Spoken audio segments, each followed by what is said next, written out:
Have you ever wondered what secrets lie hidden within the weapons of war?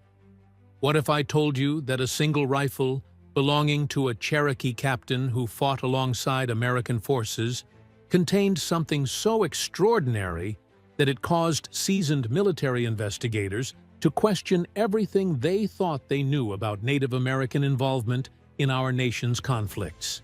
Before I continue with this shocking revelation, I need your help to keep uncovering these hidden stories from American history. Please comment below where you're from and subscribe to our channel. We need your support to continue bringing these secret historical accounts to light.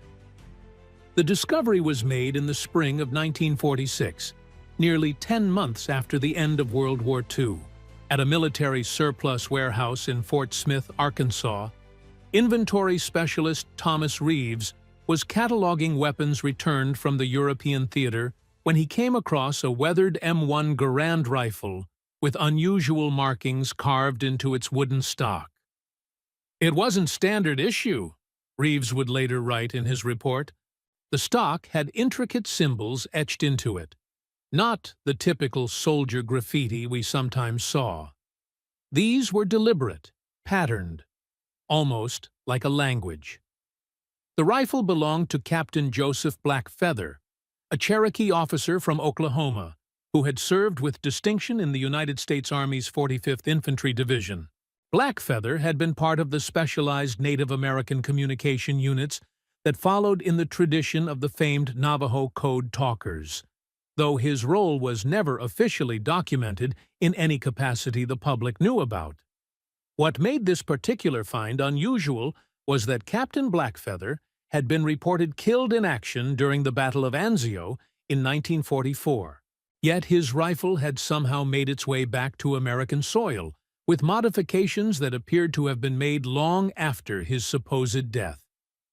Following standard procedure for anomalous equipment, Reeves forwarded the weapon to the War Department's Technical Service Division in Washington, D.C., where it sat in a storage room for another 3 months before Lieutenant Colonel James Hargrove, a military intelligence officer with a background in anthropology, happened to notice it during an unrelated inspection. "I recognized Cherokee syllabary when I saw it," Hargrove noted in his initial assessment. "My grandfather had lived near the Cherokee Nation in eastern Oklahoma, and I'd seen similar markings on ceremonial items. But these were different, more urgent somehow, like a warning." Hargrove requested permission to examine the rifle more thoroughly, and what he discovered would set in motion one of the most classified investigations of the immediate post-war period. The first anomaly was discovered when Hargrove ordered an X-ray examination of the weapon. Inside the hollowed-out butt of the rifle, sealed with beeswax and cloth, was a small leather pouch containing 3 items: a hand-drawn map on parchment-like material, a small carved stone object resembling a bird, and a folded letter written in a combination of English and Cherokee. "My hands were shaking when I unfolded that letter," Hargrove would later confide to his assistant, Margaret Wells. Not because of what it said, but because of who had written it. The letter was dated February 1945, a full year after Captain Blackfeather was supposedly killed. The contents of the letter would remain classified for decades, but declassified fragments released under the Freedom of Information Act in 1987 revealed troubling claims.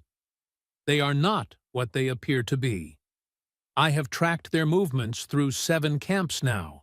They speak perfect German, but their commands come from elsewhere.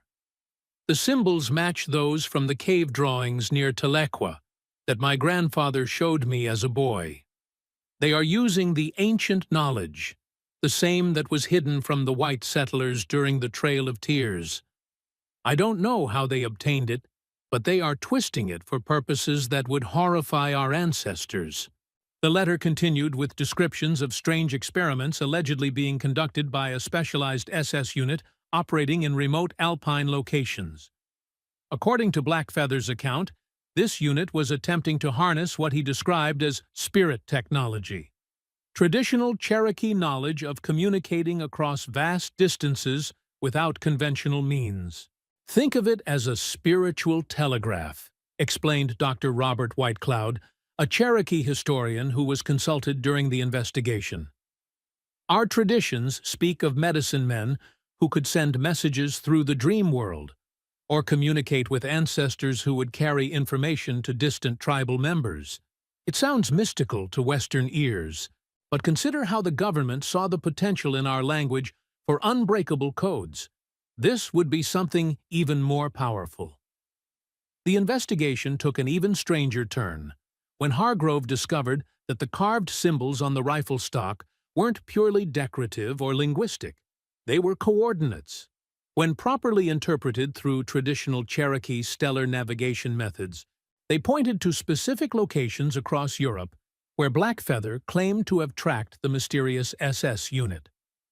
By June 1946, the investigation had grown to include members of the newly formed Central Intelligence Group, predecessor to the CIA, and specialists from the Army's counterintelligence corps. A small team was dispatched to the first location indicated by Blackfeather's markings, an abandoned mining complex near Berchtesgaden, Germany. What they found there has never been fully disclosed in any publicly available document, but it prompted an immediate expansion of the investigation and the creation of Operation Thunderbird, a classified program that would continue in various forms until 1971. We entered the mine expecting to find documents, perhaps some experimental equipment, wrote Agent Samuel Keller in a heavily redacted field report. Instead, we found a chamber that appeared to have been sealed with concrete that had been broken open from the inside. The walls were covered with a combination of Germanic runes and what our Cherokee consultant identified as corrupted forms of traditional tribal symbols. The fusion of these two symbolic languages created a third meaning entirely, one that deeply disturbed our consultant. The team recovered fragments of equipment that defied conventional explanation for the time. Glass tubes containing unusual metal alloys, crystal formations that seemed artificially grown, and most disturbingly, audio recording devices that captured what analysts described as layered voices speaking simultaneously in German, Cherokee, and a third language that remains unidentified. Situ, as the investigation continued, more of Blackfeather's claims were verified. Records indicated that a specialized SS unit called Sonderkommando Thule had indeed been operating in the areas he had identified, allegedly searching for alternative communication technologies after German encryption methods had been compromised by Allied codebreakers. What remained unexplained was how Captain Blackfeather had survived his reported death, how he had tracked this unit across war-torn Europe, and most importantly, how his rifle had returned to the United States with its hidden contents intact. A partial answer came in August 1946, when investigators located a former Army nurse named Elizabeth Strongbow who had been stationed at a field hospital near Anzio. According to her testimony, a severely wounded Cherokee soldier had been brought in during the battle, but his dog tags had been damaged beyond recognition. I remember him because he regained consciousness briefly and spoke to me in Cherokee, Strongbow stated. My grandmother was Cherokee, so I recognized the language, though I couldn't understand much. He was classified as John Doe and evacuated to a rear hospital. The next morning, his bed was empty. The staff assumed he had died during the night and been removed, but there was no death certificate filed. It wasn't unusual in the chaos of that time. Times, investigators believed this soldier was Captain Blackfeather and that somehow he had survived and continued his mysterious mission. But the most shocking discovery was yet to come. In September 1946, the small carved bird from Blackfeather's rifle was subjected to advanced material analysis at Oak Ridge Laboratory in Tennessee. Scientists were baffled to discover that while the exterior appeared to be traditional soapstone carving, The interior contained a complex crystalline structure that resembled no known natural formation. "It's as if someone carved a stone bird around a crystalline core," noted Dr. William Chambers in his analysis. But the crystal itself appears to be emitting patterned energy at extremely low but detectable levels. "We've never seen anything like it." When this information reached Lieutenant Colonel Hargrove, he immediately connected it to another aspect of Blackfeather's letter that had initially been dismissed as delusion or metaphor. The stone birds are their receivers. They can hear through them, speak through them. The old stories say our ancestors used them to listen to the stars. But these men have twisted their purpose. Now, they listen not to wisdom, but to something hungry that should remain unnamed. The investigation took an even darker turn when two members of the research team began reporting unusual dreams and behavioral changes after prolonged exposure to the artifact. One researcher abruptly resigned, leaving only a note that read, "It knows I'm listening. I can't unhear their voices." By October 1946, Operation Thunderbird had been elevated to the highest security classification, with direct oversight from newly appointed Director of Central Intelligence Roscoe Hillenkoetter. The program split into two distinct tracks. One focused on locating Captain Blackfeather, if he was indeed still alive, and another dedicated to understanding the technology hidden within his rifle. The search for Blackfeather led investigators across the United States as reports of a Cherokee man matching his description surfaced in Oklahoma, New Mexico, and eventually Washington State. Each time, he seemed to be tracking individuals who had been identified in immigration records as German scientists brought to America under Operation Paperclip. "He's not trying to harm them," theorized Agent Keller in a field assessment. "He's watching them, almost as if he's standing guard." The pattern suggests he believes some of these scientists are connected to the Sonderkommando Thule group, and he's ensuring they don't continue whatever work they were doing in Europe. Meanwhile, analysis of the artifacts continued at a specially constructed facility in White Sands, New Mexico. Scientists working with Cherokee consultants attempted to understand the meaning of the map found in the rifle, which appeared to show not geographical locations, but rather what one consultant described as pathways between worlds, conceptual routes that existed in Cherokee cosmology. "This isn't a map of places," explained Dr. Whitecloud after viewing the document. "It's a map of transitions, doorways between the physical world and the spirit world. In our traditions, there are specific points where the boundary between worlds thins. This map shows those points across Europe, but with additions I've never seen before, mathematical formulas that have no place in traditional knowledge." By early 1947, the investigation had attracted the attention of other government agencies, including a newly formed research group within the Pentagon that would eventually become the Advanced Research Projects Agency, IARPA. Their interest was specifically in the communication aspects of Blackfeather's discoveries and what they might mean for emerging technologies. "If there's even a fraction of truth to this," wrote Dr. Harold Bennett in a memo to Pentagon officials, "it could revolutionize our understanding of information transfer. Imagine communication that requires no electronic signal, no radio waves that can be intercepted. The military applications would be extraordinary."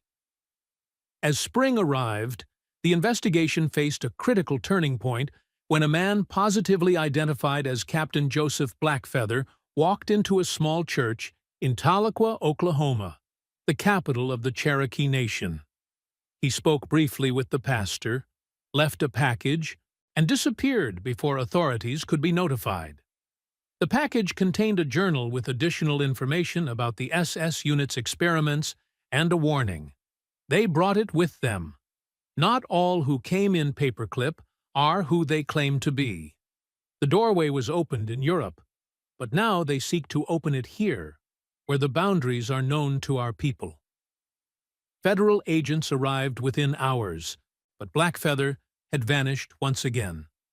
The church pastor, Reverend William Swimmer, could provide few details except one disturbing observation. His shadow, Swimmer told investigators.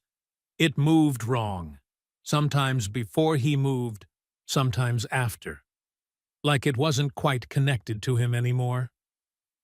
This comment was initially dismissed as superstition, but took on new significance when similar observations appeared in the journal of one of the scientists who had resigned from the Oak Ridge research team, describing unusual visual phenomena he had begun experiencing after working with the artifacts. By summer 1947, Operation Thunderbird had expanded to include surveillance of 17 German scientists who had been identified through Blackfeather's information as possibly connected to Sonderkommando Thule. The operation hit a roadblock when 3 of these scientists died under unusual circumstances within a 2-week period, one in a laboratory fire in New Mexico, another from an apparent suicide in Maryland, and a third from a sudden, undiagnosed illness in California. In each case, investigators found small soapstone bird carvings among the scientists' personal effects, identical to the one found in Blackfeather's rifle, though without the crystalline cores. "He's hunting them," concluded Agent Keller in a classified briefing. Or something is, and whatever knowledge they brought with them is being systematically erased. The final breakthrough in the initial investigation came in August 1947, when a routine ballistics test of Blackfeather's rifle revealed its most shocking secret. When technicians disassembled the firing mechanism, they discovered that the interior of the barrel had been meticulously carved with microscopic symbols, thousands of them, running the entire length in a spiral pattern. It would be impossible to create these markings without destroying the functionality of the weapon, noted weapons expert Franklin Morris. Yet the rifle still fires perfectly. In fact, tests show it's more accurate than standard issue, which defies everything we know about ballistics. Under powerful magnification, the symbols were identified as a complex combination of Cherokee syllabary and mathematical equations that would not be theorized by mainstream physics for another 20 years. Equations relating to quantum entanglement and non-local communication. He turned the rifle into a transmitter, Dr. Bennett theorized after reviewing the findings. Every bullet fired would carry these imprints through the air, spreading the pattern wherever it traveled. But what was he transmitting? And to whom? The answers would remain elusive. But the consequences of the investigation would reshape multiple government research programs in the decades that followed. Operation Thunderbird officially concluded in 1971, but many of its discoveries were absorbed into other classified projects, particularly those involving remote viewing and experimental communication technologies. As for Captain Joseph Blackfeather, his fate remains one of America's most closely guarded military secrets. The last confirmed sighting occurred in 1963 near White Sands, New Mexico, where a security patrol encountered a Native American man matching his description, walking calmly across the desert at night, away from a restricted testing area. The investigation into Captain Blackfeather's rifle would take an unexpected turn in the winter of 1964 when a series of unusual atmospheric phenomena were recorded across the southwestern United States. Weather stations in Arizona, New Mexico, and western Texas reported localized magnetic anomalies that interfered with radio communications and electrical equipment. These disturbances followed a pattern that, when mapped, corresponded exactly to locations marked on Blackfeather's mysterious map. Dr. Eleanor Tsosi, a Navajo physicist working with the Advanced Research Projects Agency, was the first to make this connection. After reviewing the classified Thunderbird files, she proposed a radical theory that would eventually become the foundation for a new research initiative. "These aren't random events," she wrote in her assessment. "They're following the same pathways Captain Blackfeather documented. What the Cherokee elders called spirit roads. Something is moving along these ancient routes, causing disturbances in our physical world as it passes through." By this time, most of the original investigators had moved on to other assignments or retired. But Lieutenant Colonel Hargrove, now a full colonel nearing retirement himself, was called back as a consultant. His expertise on the case was considered irreplaceable, particularly as new discoveries suggested that Blackfeather's warnings might have been more literal than anyone initially believed. "I spent 18 years convincing myself that we were dealing with some kind of advanced science that merely appeared supernatural through the lens of traditional Cherokee beliefs," Hargrove confided to Dr. Sosi during their first meeting. "Now, I'm not so sure. The mathematics we've extracted from those rifle markings, they're describing something that moves between states of reality in a way that sounds an awful lot like what Blackfeather was trying to warn us about." The renewed investigation gained urgency when 3 former German scientists who had worked on classified government projects were found dead under mysterious circumstances within a month. Each death occurred in locations corresponding to points on Blackfeather's map, and each scene contained small objects carved from materials native to the Cherokee homelands in Oklahoma. "He's still out there," Agent Keller, now the assistant director of a specialized division within the CIA, noted in a briefing. "Or something wearing his appearance is. The question we need to answer is whether Blackfeather is protecting us from something these scientists brought over from Germany, or if he himself has become the threat." The most disturbing evidence came in April 1965, when a routine maintenance inspection at White Sands Missile Range uncovered a hidden chamber beneath one of the older laboratory buildings. The room contained equipment that matched no known research program authorized at the facility. Crystal arrays mounted in geometric patterns, silver wire configured in complex spirals, and, at the center, a device that bore striking resemblance to descriptions of equipment found at the German mine in 1946. Most alarming was a journal found nearby, written in the hand of Dr.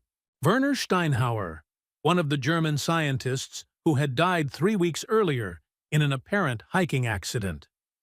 The final entry, dated just 2 days before his death, contained a disturbing confession.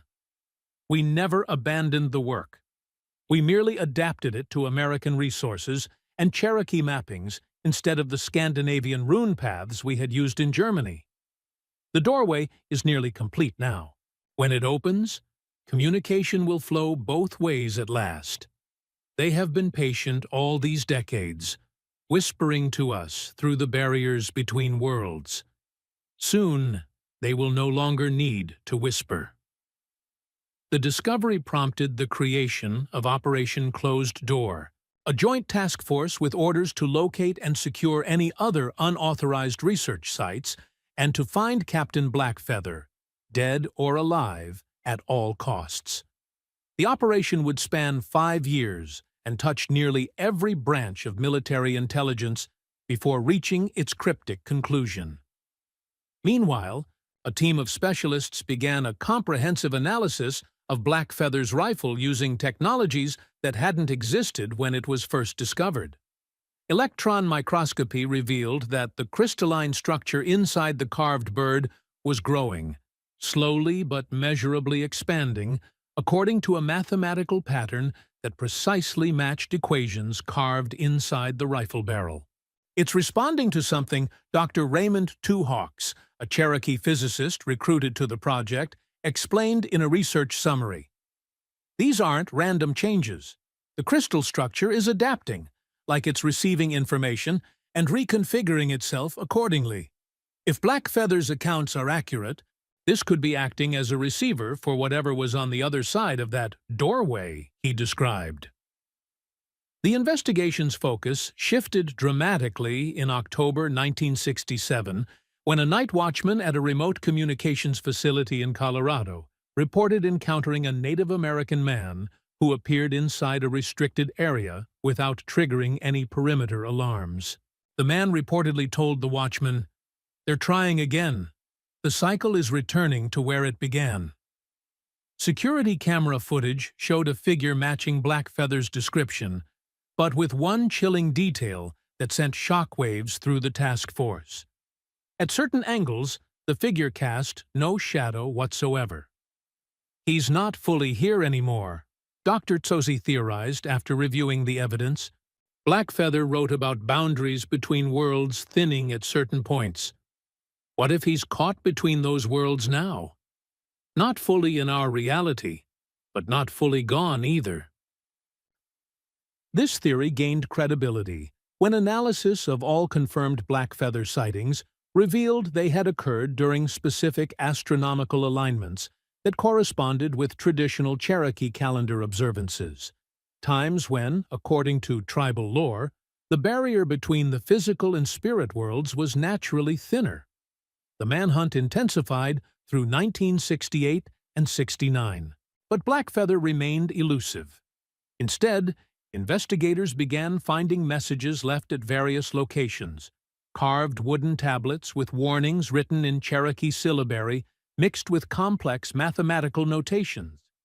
When deciphered, they revealed coordinates of former Nazi scientists working on classified government projects, along with cryptic messages about borrowed faces and hollow men who serve as vessels. The most explicit warning, found at a sacred Cherokee site in North Carolina, read, "They wear human skin now, but their shadows remember their true forms. Look for those whose shadows move wrong, and you will find them. 7 remain. When the last falls, the door they've been building will open fully." This message coincided with a disturbing pattern that investigators had begun to notice. In photographs of certain scientists and military officials associated with the classified research programs, their shadows sometimes appeared distorted or seemed to move independently in sequential photographs, just as Reverend Swimmer had described when encountering Blackfeather years earlier. By early 1970, Operation Closed Door had identified 37 individuals exhibiting these anomalous shadow effects. Surveillance of these subjects led to the discovery of 7 additional secret research facilities across the American Southwest, each operating outside official oversight, and each apparently dedicated to continuing the work Blackfeather had first uncovered in Europe. "They've been building a network," Agent Keller reported in a classified briefing to the Joint Chiefs of Staff. "Not just physical facilities, but a network of influence within our military and scientific community." Whatever Blackfeather discovered in those Nazi bunkers didn't end with the war. It found new hosts, new resources, and continued expanding right under our noses for 25 years. The operation reached its climax in June 1970, when Captain Joseph Blackfeather himself walked into a military police station at Fort Huachuca, Arizona, and surrendered voluntarily. The interviewing officers described him as appearing no older than he had in his last military photograph from 1944, wearing what appeared to be his original uniform, weathered but complete with insignia. "I've marked them all," were reportedly his first words. "Now you must finish what I started." The subsequent interrogation lasted 72 hours and remains almost entirely classified, with only fragments released decades later. What is known is that immediately following this interrogation, Operation Closed Door transitioned into its final phase, a coordinated series of raids on research facilities and arrests of individuals identified through Blackfeather's information. What happened to Blackfeather after the interrogation is unknown. The official record states only that he was remanded to specialized containment pending further investigation. No transfer records, medical evaluations, or subsequent interrogation transcripts have ever been found or acknowledged to exist.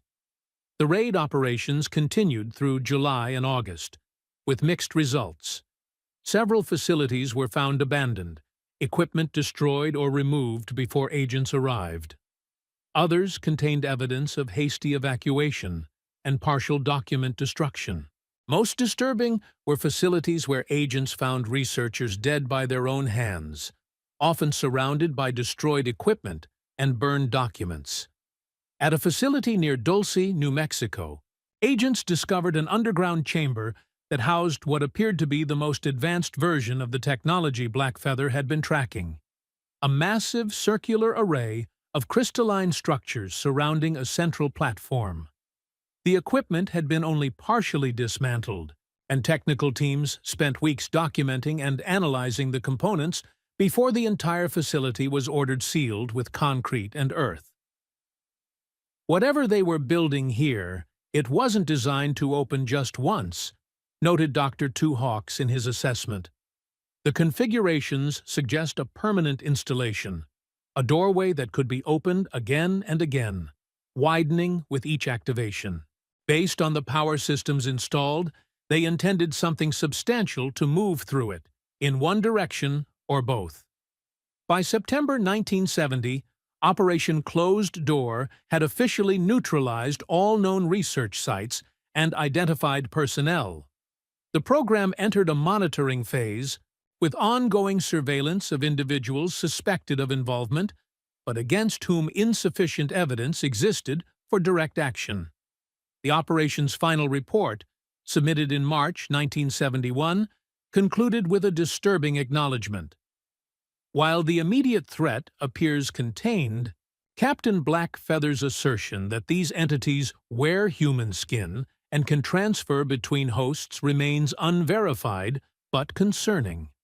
Continued vigilance is recommended, particularly regarding individuals whose behaviors change suddenly or who report unusual dreams following contact with identified sites or personnel.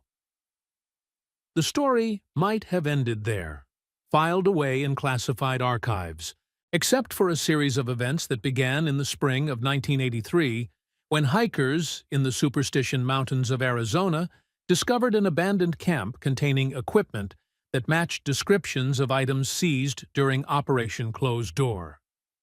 Among the items was a journal written in a mixture of German and encoded mathematical formulas, dated just 3 weeks earlier.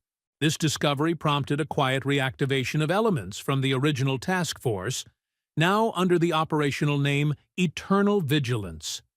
Their findings over the next 5 years suggested that the network Blackfeather had helped dismantle was rebuilding itself, though in a more decentralized and cautious manner. Most concerning was evidence that the new operation had somehow obtained Blackfeather's rifle, which had been stored in a highly secured facility at Wright-Patterson Air Force Base since 1971. An inventory check confirmed the rifle was missing, with security logs showing no unauthorized access to its storage location. It had simply vanished. The search for the missing rifle led investigators to remote areas across the Cherokee Nation in Oklahoma, where local residents reported strange lights and unusual atmospheric disturbances around sacred sites.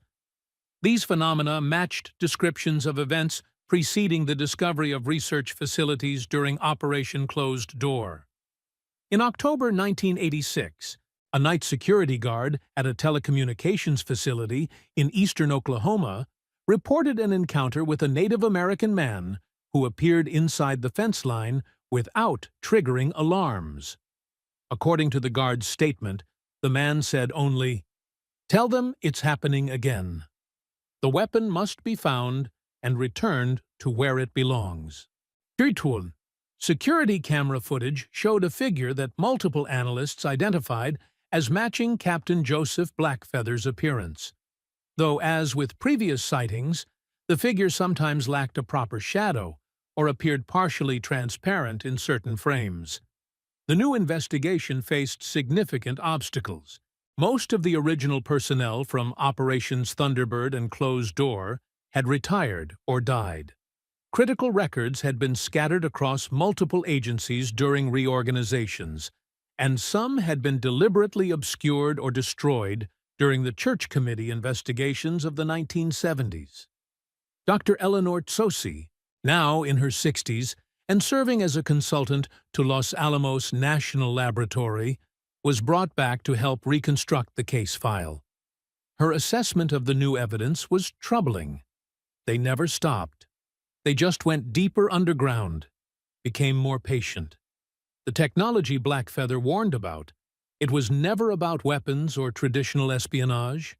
It was about communication across boundaries most of us don't even recognize exist. Whoever is rebuilding this network believes they're establishing contact with something beyond our world, but they don't understand what's actually answering them. The investigation gained new urgency in 1987 when 3 former military personnel, who had been involved in Operation Closed Door, died under unusual circumstances within weeks of each other.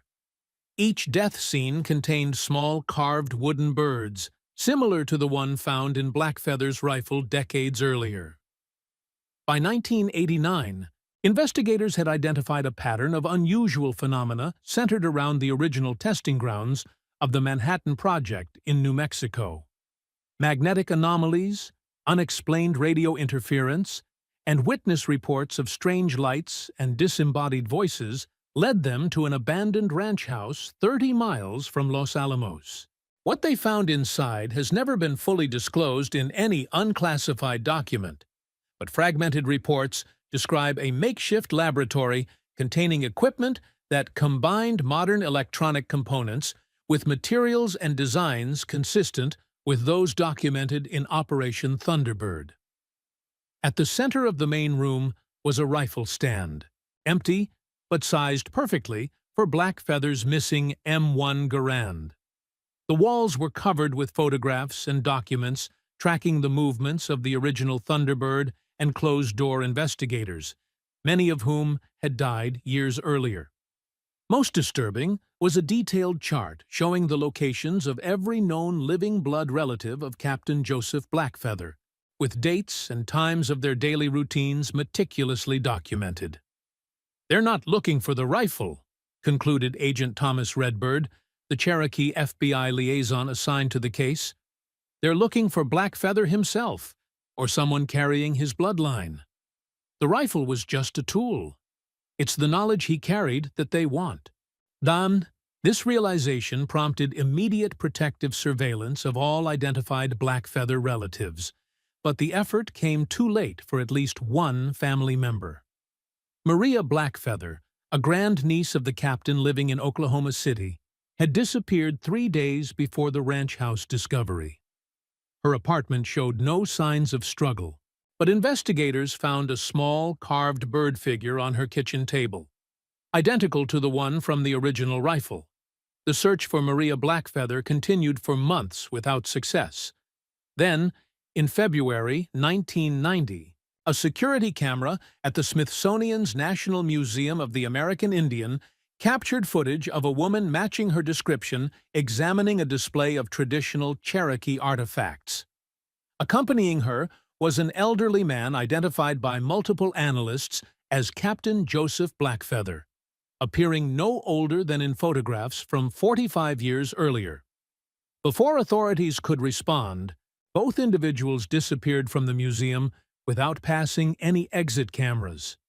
The only evidence of their presence was a small package left beneath the Cherokee exhibit, containing what laboratory analysis confirmed to be the missing crystalline core from the carved bird found in Blackfeather's rifle in 1946. Attached was a note written in Cherokee syllabary that translated to, "The circle closes. What was taken from Germany has found its way home. They failed this time, but they will try again. The doorway must never be completed. Watch for the shadows that move wrong." The investigation continued into the early 1990s, but gradually lost momentum as key personnel retired and budget priorities shifted. The last official action in the case file, dated November 1993, notes simply, "Monitoring protocols established. Case suspended pending new evidence." For nearly 20 years, the Blackfeather case remained dormant in classified archives. Then, in August 2012, a routine security upgrade at Los Alamos National Laboratory uncovered a hidden storage room containing documents and artifacts related to Operation Thunderbird, materials that had been officially listed as destroyed in 1971. Among these items was a sealed metal container holding what appeared to be the original carved bird from Blackfeather's rifle, though analysis confirmed it was actually a precise replica. Inside this replica was a modern digital storage device containing a single video file. The video, shot with what analysts determined to be a consumer-grade camera, showed an elderly Native American woman identified as Maria Blackfeather, seated beside a man whose appearance matched that of Captain Joseph Blackfeather, still appearing as he had in 1944. The 12-minute recording contained what Maria described as the final warning about the technology their family had been tracking for generations. According to their account, the original Nazi research had discovered not a weapon or communication method, but a way to create thinnings in the barrier between our reality and what Cherokee tradition called the other world, a parallel existence where different physical laws applied. What they found wasn't empty space, Maria explained in the recording. Something was already there, watching and waiting, something that has wanted access to our world for longer than human memory. The Nazis thought they were making contact with superior beings who would share power and knowledge. What they actually reached were entities that feed on consciousness itself, beings that cannot fully manifest here without a human vessel. Captain Blackfeather then spoke, his voice steady but urgent. They've been patient all these decades, finding new hosts, building new doorways. The original rifle was just one key. They've created others since. What they don't understand is that once the door is fully opened, it cannot be closed again. What comes through will consume everything, starting with those who think they're in control. The video concluded with coordinates for 7 locations across the United States and a final message. If you're watching this, then our family's vigil continues. The shadows are moving again. Look for the signs: magnetic disturbances, lost time, dreams of voices speaking in mathematical patterns. The next attempt will come when the 7th seal is broken, when they find the last component my grandfather scattered across the continent in 1970. Until then, watch the shadows. They always reveal the truth. After this discovery, a small interagency task force was quietly assembled to investigate the locations specified in the video. Their findings remain classified, but unconfirmed reports from within the intelligence community suggest that at 3 of the 7 sites, they discovered evidence of recent excavation and testing equipment consistent with the technology described in the original Thunderbird files. More disturbing were reports from security personnel at these locations who described experiencing missing time, unusual dreams, and in several cases, seeing their own shadows move independently of their bodies in security camera footage.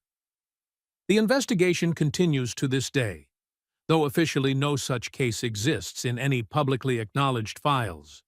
Sightings of a man matching Captain Blackfeather's description continue to be reported near government research facilities and historical Cherokee sites, always preceding unusual atmospheric phenomena or the discovery of unauthorized research activities. Some investigators believe Blackfeather himself has become something not entirely human, a guardian existing between worlds, bound to his eternal mission by whatever he experienced during his hunt for the Nazi research team. Others theorize that the Blackfeather family has passed down both knowledge and identity through generations, with each new guardian assuming the appearance and role of the original captain. The truth remains elusive, buried in classified archives and hidden research facilities.